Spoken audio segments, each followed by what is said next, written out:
Cockerel in the fog. I used to live in Glen Mist, a narrow valley wedged between jagged peaks and ancient forests in the Scottish Highlands. Folks from the lowlands call it the glen where the sun forgets to rise, and they're spot on. The fog clings there year-round, thick as wool, devouring the light before it hits the earth. I was born there, grew up until I was 16, and even now, after all these years, the memories stick to me like that unrelenting mist. My name's Heather Munro, at least, that's what they called me back home. I don't use it much these days. This is my story, or as much of it as I can stitch together without unraveling my sanity again. If you're reading this, maybe you're curious about the old ways up in those hills, or you've heard rumors about the roosters. Aye, the roosters. They're not what you'd expect. It all started ordinary enough, or as ordinary as life gets in a place like Glen Mist. The village was cut off from the world, isolated by sheer rock faces and dense old-growth woods. No proper roads, just winding paths that snaked through the heather and vanished into the fog. We had no electricity, no phones, no visits from the authorities. The elders said it was to preserve our traditions, our ancient customs. Everyone lived in stone cottages with thatched roofs, huddled around a central green where we'd gather for ceilidhs or wakes. And every single house, without fail, had a small coop built right by the front door. Not for eggs or Sunday dinner. We didn't eat chicken in Glen Mist. No, these were for the spirit cockerels, the guardian birds. The rule was old as the hills, handed down through generations. Every household must keep one to watch the threshold. If the spirit cockerel died, someone in the family would follow suit. That's what they taught us bairns. It's the balance, my grandmother, Granny Lyle, would say, her voice gravelly from years of chanting the old Gaelic spells. The bird guards the veil between worlds. I lost my parents young. A fever rolled through the glen one harsh winter, the kind that rides in on the fog and doesn't leave till it's claimed its toll. Granny Lyle raised me after that. She was the oldest wise woman in the village, the seer, the one who knew the forgotten songs and charms. Folks came to her for everything, herbal remedies, fortunes told by the bones, or to appease the spirits in disputes. She was tough as old leather, with skin like crinkled parchment and eyes that pierced right through you. Our cottage sat on the edge of the village, closer to the woods than most. Our spirit cockerel was a big black rooster, feathers shining like coal, with eyes that glowed crimson in the hearthlight. We called him Blackfeather. He never crowed, not once in all the years I knew him. None of the birds in the glen did. Outsiders thought we were queer for not eating them, but the truth ran deeper, darker. The cockerels didn't die, they just switched keepers. Life was straightforward. I'd rise at first light, help Granny Lyle tend the plot turnips, potatoes, whatever could push through the eternal shade. Then I'd fetch water from the burn, careful not to wander too deep into the mist where the woodland fire lurked. Paul Kyle lived nearby, in a ramshackle bothy he kept alone. He was an orphan too, a couple of years my junior, about 14. Skinny lad with a shock of red hair and a cheeky grin. We'd play together sometimes, racing through the fog or skimming stones across the loch. He was always on about leaving one day, heading down to the cities where the sun shone and trains rattled. Picture it, Heather, he'd say, eyes sparkling, lights brighter than stars, machines that think. I'd chuckle, but deep down, I wondered too. The glen felt secure, yet stifling, like the fog was squeezing in from all directions. One thing I noticed early, the cockerels never showed in mirrors. Granny Lyle had a wee hand mirror, tarnished and dusty. She'd used to check her face before rituals. I'd sneak glances at Blackfeather, holding the glass to his coop. Nothing, just the empty pen staring back, even when he was right there, scratching the dirt. "Dinay, do that." Granny Lyle scolded me once, yanking the mirror away. Some things arena meant to be mirrored. I figured it was just old superstition. The weens in the village whispered about it, but no one probed. There were unspoken laws, etched in stone. Don't gaze into the bird's eyes after it drinks blood. Don't speak the names of the dead inside a house with a spirit cockerel, lest they return through the crow. And never, ever let the bird perish. The blood bit that was on full moon nights. Every lunar cycle, each family performed the feeding. It wasn't spoken of openly, but I spied it once as a child, peeking through the wall chinks. Granny Lyle would prick her finger with a thistle spine, let a drop of blood fall onto a scattering of oats, and toss it into the coop. Blackfeather would pounce, gobbling it up, his beak stained scarlet. To bind the spirit, she'd murmur. The spirit cockerel wasn't just a fowl, It was a vessel for a soul from the other side, trapped betwixt realms. Feed it your blood, and it wards your home from worse things, the wraiths, the hill trolls. But if you faltered, if the soul turned foul, well, that's when the horrors began. Things turned eerie when Teacher Hawk arrived. He was from down south, the lowlands, a city fellow, by his looks, tall and wiry, with spectacles and a notebook ever at hand. He claimed to be a folklorist, studying the customs of the Highland clans, trekked in on foot, rucksack over his shoulder, prying about our rights.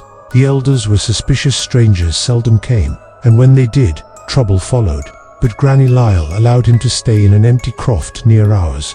Knowledge is a sharp dirk, she said, but maybe he can learn without stabbing himself. At first, he was affable. He'd sit with the villagers, swapping tales of the bustling towns, showing pictures from glossy books he'd brought. Bairns like me and Paul crowded round, enchanted by images of castles and seas. Teacher Hawk was particularly keen on the spirit cockerels. Fascinating, he'd say, jotting notes. The spectral guardian in avian guise. Tell me more about the blood rite. Folks clammed up, but he persisted, trading pipe tobacco or salt for stories. I overheard him with Granny Lyle one night, voice low and eager. The eggs, he said, the shadow eggs, I've read of them in ancient tomes, used to call forth ... entities. Is it true? Granny Lyle shut him down. Some gates are barred for good reason, teacher. Prod them, and something prods back. I didn't dwell on it then. Life plodded on, but Paul started acting queer around then. He'd steer clear of the coops, especially after dusk. One gloaming, as we played by the burn, he grabbed my arm, eyes darting. Heather, have you ever seen one? Shift, he whispered. Shift how? He glanced about, fog swirling like phantoms. The birds, they're no always birds. I saw it, Blackfeather. He rose on two legs, like a man, eyes aglow. But I blinked, and he was pecking again. I laughed it off. You're imagining, Paul. Too many ghost stories. But he was earnest. Dene, tell a soul. They'll say I'm doomed. That night, sleep evaded me. The fog pressed against the cottage, denser than usual.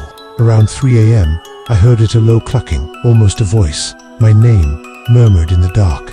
Heather ... double quotes from the coop. Cockerels don't speak. I buried my head under the plaid, heart thumping. By morn, it faded, leaving only the habitual hush.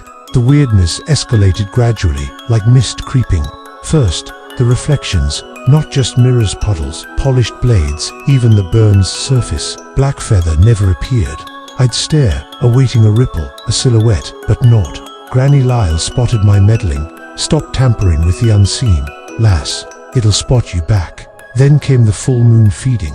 I was of age to assist, Granny Lyle decreed. She pricked my finger instead of hers. That night said, it was time I learned. The blood dripped onto the oats, warm and tacky. Blackfeather lunged, devouring. I chanced to look at his eyes after. They weren't crimson, milky white, blank as fog. A shiver pierced me, deeper than the Highland chill. That night, I dreamt of cockerels clawing my flesh, yanking strands of soul from my body. Paul confided more thereafter. He'd seen Teacher Hawk skulking round the coops at night, torch in hand, muttering. He's after eggs, Paul said. Special ones. The shadow eggs, the ones that hatch wrong. I recalled the rite Granny Lyle mentioned in passing. To bind a new spirit cockerel, you cut your finger over an egg. If the chick hatches and crows, the soul is pure, Ward said. But if it hatches mute, the soul is corrupted. It becomes a demon, foul, ravenous for the feeder. It feeds back, drains life through the bloodline. Teacher Hawk began questioning me directly. He'd corner me fetching water. Heather Monroe, your granny's the last pure birdkeeper lineage. The ones who bind the spirits flawlessly. How did he know? I shrugged, but unease swelled. One day, he showed me a sketch from his book, Cockerel with Human Eyes. Ever witnessed this? That afternoon, a villager passed, old Mr. Sutherland, from the croft down the track. His spirit cockerel was found at the door, facing backward, tail inward. The omen, when death nears, the bird turns away, refusing guard. They found Mr. Sutherland cold in his bed, eyes bulging as if beholding terror. No marks, just gone. The Glen murmured. The balance is tipped. Granny Lyle led the wake rites, keening to guide his spirit. But I noted Teacher Hawk observing keenly, scribbling every detail. Paul vanished for a day after. Found him cowering in the woods, trembling.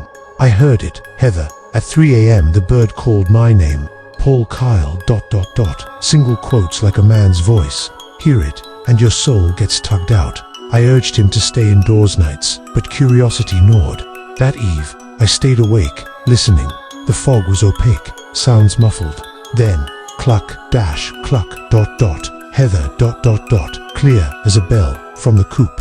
I froze, my body weighed leaden, invisible hands pulling at my chest. I pinched myself, bit my lip till it bled. The tugging ceased, but slumber fled. Granny Lyle confronted me come dawn. You've been hearkening to the wrong whispers. Lass, the spirit Cockerel senses your blood now. You're 16 soon, 17. That's when the burden falls to the weight of bearing the spirit. What does that mean? She sighed, aged eyes weary. The pure bloodline. You're the last. When I go, Blackfeather's yours wholly. You'll feed him, bind him, or he binds ye. I didn't grasp it then, but Teacher Hawk did. He approached Granny Lyle privately. I learned later. Offered coin, lore from volumes. He sought the shadow egged to hatch a demon for power, to summon shades from grimoires he'd pored over. The ultimate sentinel, he termed it, or weapon. Tension mounted, more signs, birds turning backward at thresholds, names whispered in the witching hour. One family lost their spirit Cockerel, it vanished, coop bear. The father died next day, throat raked as if by talons, though none witnessed. Paul spied Teacher Hawk pilfering an egg from a coop. He's got it, Heather, he'll hatch it awry. We watched him that night. Hidden in the bracken, we peered into his croft. Candle flames danced. He lanced his finger not gently, deep, blood pooling. Dripped it on the egg, intoning words not Gaelic, alien, guttural. The shell cracked. Something emerged, silent, no crow. A chick with pallid eyes, plumage black as abyss. It grew swiftly, unnaturally. By morn, a full rooster, prowling his pen. Teacher Hawk grinned madly, the demon fowl. It'll serve me, but it didn't. That night, shrieks from his croft. We rushed out me, Paul, Granny, Lyle, door shattered. Teacher Hawk on the floor, eyes pecked clean, blood pooling. The new bird gone, claw marks trailing into the mist. The glen panicked. Elders blamed the interloper, but Granny Lyle knew. He botched the rite. The demon hunts the blood that nourished it tanned beyond. Blackfeather grew odd after he'd stand at the door, reversed, toward me. Granny Lyle weakened, coughing crimson. It's time, she said. The burden shifts. On her deathbed, she revealed the full secret. I was the last pure birdkeeper. My blood could bind or shatter. At 17, the spirit Cockerel would claim me utterly fused souls or sumsac. She'd hidden it to shield me. But now, with the demon loose ... double quotes Paul confessed he'd seen Blackfeather morph before not just stand, but transform into a feathered shadow man. It was watching the Heather, always. The twist struck on the next full moon. My birthday neared. I had to feed Blackfeather alone. Pricked my finger, blood on oats. His supped eyes alabaster. I gaze broke the taboo. In that stare I beheld, not a bird's mind, but an ensnared soul. My father's, nay, something primordial. That night, 3 a.m., the call. Heather Monroe, ... tugging fiercer. I felt my essence lifting, body anchored. Paul burst in, shaking me alert. It's no Blackfeather, the demon it dons faces. We dashed to the coop, empty, but scratches within, leading out. In the fog, forms stirred cockerels, but twisted, upright eyes vacant. One pivoted, Teacher Hawk's visage, contorted on a plumed neck. Granny Lyle passed at dawn. Her spirit Cockerel's faced backward, but she smiled. The burden's yours now. Bind it, or let it bind the glen. I found shadow egg shards in Teacher Hawk's croft, but more. My lineage is arcane. I wasn't mere keeper, I was the host. Pure blood meant, when the spirit Cockerel switched keepers, it claimed a human vessel. Me, Paul and I fled into the woods as the fog thickened. Behind clucks like mockery, names and voices of the departed. I escaped eventually, down the paths to the lowlands, but the mist trails me. Sometimes, at 3 a.m., I hear it. Cluck cluck, Heather, ... double quotes, and in mirrors. At times, no reflection, just void where a cockerel ought to be. Is it within me now, the burden, or does the demon still stalk? I dinna ken, but if ye hear a cockerel crow in the dead of night, in a place with no birds, ... flee, dinna look back.